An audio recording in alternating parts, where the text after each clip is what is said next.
Good evening दोस्तों, मेरा नाम है डॉक्टर के एच सोगले और हमारे चैनल डॉक्टर कंसल्ट में आप सभी का बहुत बहुत स्वागत है। तो आज के इस वीडियो में हम कुछ ऐसे साइंस और सिम्टम्स की बात करने वाले हैं जिनको कि हम वार्निंग साइंस और सिम्टम्स या फिर अलार्मिंग साइंस और सिम्टम्स ऐसे भी कह सकते हैं। खास करके जिन लोगों में पहले से अल्सरेटिव कोलाइटिस की बीमारी है या फिर कोई ऐसे पेशेंट जिनमें पहले से कोई पेट से रिलेटेड बीमारी है, उन पेशेंट में अगर ये साइंस और सिम्टम्स दिखाई देते हैं तो उन पेशेंट्स के लिए एक अलार्मिंग साइन या फिर एक वार्निंग साइन भी हो सकता है। इसके पहले भी एक बार मैंने पुराने एक वीडियो में अल्सरेटिव कोलाइटिस के बारे में बात की हुई है। आप जैसे कि इस वक्त यहाँ पे देख सकते हो, ये हमारा लार्ज इंटेस्टाइन होता है और इस लार्ज इंटेस्टाइन के इंटरनल लाइनिंग के ऊपर अगर कोई जख्म बन जाते हैं, वहाँ से ब्लीडिंग होने लगे, वहाँ पे अल्सर्स बन जाते हैं और इसी को ही हम अल्सरेटिव कोलाइटिस की बीमारी ऐसे बोलते हैं। तो अल्सरेटिव कोलाइटिस की बीमारी ऐसी है कि अगर शुरुआती स्टेज में आप उसकी सही से ट्रीटमेंट लेते हैं तो इस बीमारी को ठीक से मैनेज किया जा सकता है, ठीक से क्योर किया जा सकता है। लेकिन जैसे जैसे ये बीमारी अल्सरेटिव कोलाइटिस की बढ़ती जाती है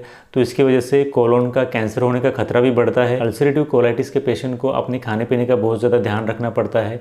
इसी के साथ साथ अगर उस पेशेंट को मेडिकेशन चल रही है तो उस मेडिकेशन को भी ठीक से लेना काफ़ी ज़्यादा ज़रूरी होता है। आमतौर पे देखा जाता है कि अल्सरेटिव कोलाइटिस के पेशेंट को जब भी तकलीफ़ होती है और हम जब भी उसको मेडिकेशंस देते हैं तो मेडिकेशन देने के बाद कुछ समय तक वो मेडिकेशन कंटिन्यू किए जाते हैं। उसके बाद उस पेशेंट के साइंस और सिम्टम्स कम आ जाते हैं। उसके कुछ महीनों बाद, कुछ दिनों बाद या फिर कुछ पेशेंट्स में कुछ सालों बाद फिर से एक बार ये साइंस और सिम्टम्स एग्रीगेट होने लगते हैं, फिर से बढ़ने लगते हैं। इसलिए किसी भी पेशेंट में या फिर खास करके अल्सरेटिव कोलाइटिस के पेशेंट में अगर ये साइंस और सिम्टम्स दिखाई देते हैं तो उन्हें जल्द से जल्द अपने नज़दीक के अस्पताल में जाना चाहिए। इसमें जो सबसे पहला सिम्टम होता है वो होता है फीवर। अगर किसी भी अल्सरेटिव कोलाइटिस के पेशेंट में बहुत ज़्यादा फीवर, हाई ग्रेड फीवर आ रहा है, लंबे समय तक ये फीवर बना रहता है, तो उस अल्सरेटिव कोलाइटिस के पेशेंट को इस लगातार फीवर के चलते अपने नज़दीकी अस्पताल में जल्द से जल्द जाना चाहिए। इसके बाद जो दूसरा अलार्मिंग साइन होता है वो होता है पेट का फूलना। अगर किसी भी अल्सरेटिव कोलाइटिस के पेशेंट में अचानक से पेट फूल जाता है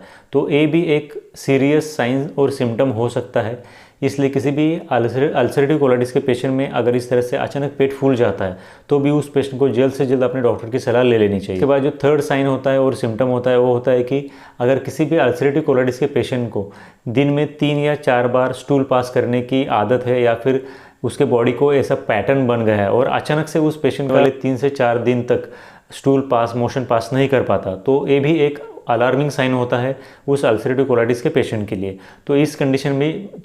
में भी उस पेशेंट को जल्द से जल्द अपने डॉक्टर की सलाह ले लेनी चाहिए। किसी भी अल्सरेटिव कोलाइटिस के पेशेंट के स्टूल में अगर काफ़ी ज़्यादा मात्रा में ब्लड पाया जाता है या फिर उस पेशेंट को ब्लड वोमिटिंग होती है तो इस कंडीशन में भी उस पेशेंट को जल्द से जल्द अपने डॉक्टर की सलाह ले लेनी चाहिए। और किसी भी अल्सरेटिव कोलाइटिस के पेशेंट के स्टूल में थोड़ा बहुत खून हो सकता है, लेकिन अगर किसी भी पेशेंट के स्टूल में काफ़ी ज़्यादा मात्रा में खून दिखाई दे रहा है या फिर उस पेशेंट में वोमिटिंग के साथ साथ ब्लड भी आने लग जाता है तो ये एक काफ़ी ज़्यादा सीरियस क्रिटिकल कंडीशन भी हो सकती है।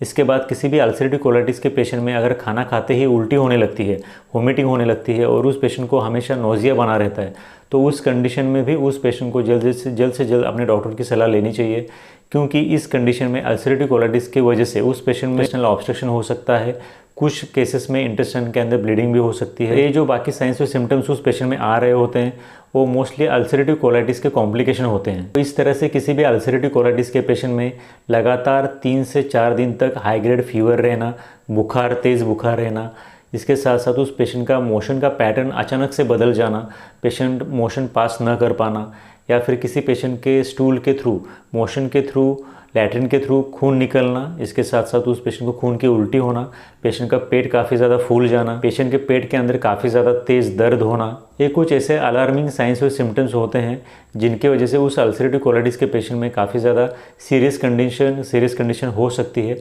इसलिए इन सब साइंस और सिम्टम्स के आने के साथ ही साथ उस पेशेंट की ट्रीटमेंट जितने जल्द हो सके उतने जल्द शुरू कर देनी चाहिए, क्योंकि अगर इस कंडीशन में अगर हम ट्रीटमेंट को डिले करते हैं तो उसके वजह से उस पेशेंट में जो मेडिकल कंडीशन है वो काफ़ी ज़्यादा बिगड़ सकती है और उस वजह से उस पेशेंट की जान को भी खतरा हो सकता है। अगर किसी पेशेंट में बहुत ज़्यादा ब्लीडिंग हो रहा है अल्सरेटिव कोलाइटिस की वजह से तो उस पेशेंट में एनीमिक कंडीशन भी बन जाती है और जिन लोगों में हम सही समय पे अल्सरेटिव कोलाइटिस को ट्रीट नहीं करते उनमें से काफ़ी ज़्यादा पेशेंट कोलोन का कैंसर डेवलप कर लेते हैं। मतलब उन पेशेंट में कोलोन का कैंसर भी आगे जा कर के हो सकता है। तो इसलिए अल्सरेटिव कोलाइटिस को ठीक से सही समय पर डायग्नोस करना, जितने जल्द हो सके उतने जल्द उसके ट्रीटमेंट लेना, और जैसे ही किसी पेशेंट में उसके अलार्मिंग साइंस और सिम्टम्स आते हैं वैसे ही उस पेशेंट को किसी अच्छे डॉक्टर को दिखाना, ये सब चीज़ें काफ़ी ज़्यादा ज़रूरी होती है। तो आज हमने अल्सरेटिव कोलाइटिस के कुछ सीरियस अलार्मिंग साइंस और सिम्टम्स के बारे में इस वीडियो में बात की है। अगर आपको इसके विषय में कुछ डाउट्स है तो आप हमें नीचे कमेंट सेक्शन में ज़रूर पूछ सकते हो।